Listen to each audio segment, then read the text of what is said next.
In a quiet little village between the hills lived an old man named Salim. He had no house, no money, no family. He walked barefoot, wore the same worn-out clothes, and slept under the stars. People often laughed at him. They called him poor, crazy, or just the beggar. But Salim always smiled and replied, "I may not have gold in my pocket, but I have peace in my heart." Every morning before the sun even rose, Salim would sweep around the old tree in the village square, feed the birds, and greet every passerby with warmth and blessings. He never asked for anything. Then one day, a wealthy businessman named Mr. Karim visited the village. He wore a suit, gold rings, expensive shoes, and came in a long, shiny car. To impress the villagers, he made an announcement. "I will give 1,000 gold coins to the one person who can answer this question. What is greater, wealth or respect?" One by one, the educated men, village elders, and scholars stepped forward. Someone said, "Wealth is power." Another said, "Respect doesn't fill your stomach."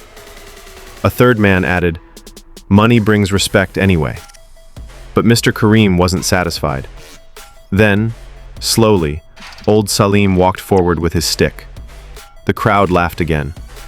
What can he say? But Salim stood tall, looked Mr. Karim in the eye, and said, "Gold can buy a bed, but not sleep. Gold can buy food, but not hunger. Gold can buy people's attention, but not their true respect. Respect is not something you buy. It is something you earn, with kindness, honesty, and a pure heart." A heavy silence fell over the crowd. Even Mr. Karim was speechless. His eyes filled with tears. He walked up to Salim and asked quietly, "Who are you?" Salim smiled and replied, "I'm just a man who chose peace over pride, and found happiness in giving, not owning." Mr. Karim pulled out a bag of gold coins and tried to hand it to Salim, but Salim gently pushed it back and said, "The day I start collecting gold is the day I lose what truly makes me rich." And he walked away, slow, calm, barefoot, but with more grace than any king. From that day on, the villagers stopped calling him the beggar, because they finally understood.